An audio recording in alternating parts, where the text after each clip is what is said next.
I think what I was trying to say is that with the fatigue, like, you can't like force yourself to go on. Like with when you're tired, you can still like do things and you get rest and like you're okay the next day. But with the fatigue, even though you've got enough rest, you're still like tired. I think a good example of this, what happens to me, is that like I'll get up, and if I'm experiencing a very, you know, very bad fatigue, I get up, I get dressed, I'm ready to go for the day, but then the fatigue hits me and I'm like tired again, and I've only gotten dressed. So, like if I wasn't experiencing fatigue and I was just tired, then I just go on with my day. But if it's fatigue, then I can't go on with my day. So I have to lay down and rest again. But it's kind of tricky because if I rest too much, then it kind of triggers more fatigue. So it's kind of like a vicious circle. And like, so I'm really careful what I do throughout the day, because any kind of thing that throws me off, or if I get stressed, I could experience like really, really bad fatigue.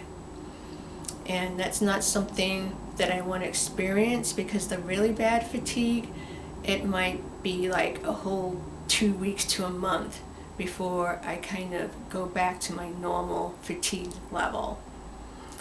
And when I'm fatigued, it doesn't really matter what I'm doing, or just to clarify, it doesn't matter if what I'm doing is something very physical or not physical. Even if I'm like unloading the dishwasher, it's extremely hard to do.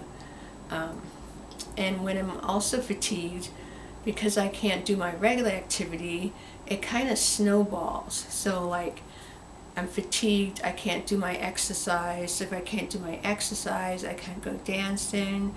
If I'm not dancing and doing my exercise, then my stiffness gets worse and my rigidity. So you kind of get an idea. It kind of like snowballs. With the fatigue, I'm trying to think what they actually do for the fatigue.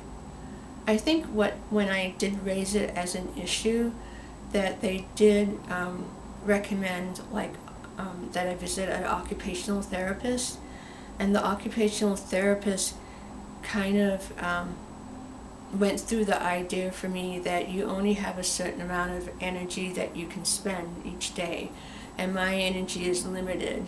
So that's why I kind of got into more like planning my days out, planning what I'm doing, because I kind of think of it as a car, and like I've only got a certain amount of gas, and the gas to me is my medicine. And when I take the medicine, it allows me like 3 hours where I'm not fatigued. But I have to plan, because if I'm doing something, some activities are going to take up more gas than other activities. And so when I've used up all that gas, I'm kind of like spent, and I can't take more medication, so I can't buy more gas until my next fill up. So I don't know if that makes any sense, or it just confuses the matter. But I just wanted to kind of start explaining a little bit about the fatigue, and that it is a serious issue with Parkinson's. It is very hard to understand if you don't have a chronic disease, the difference between that and being tired.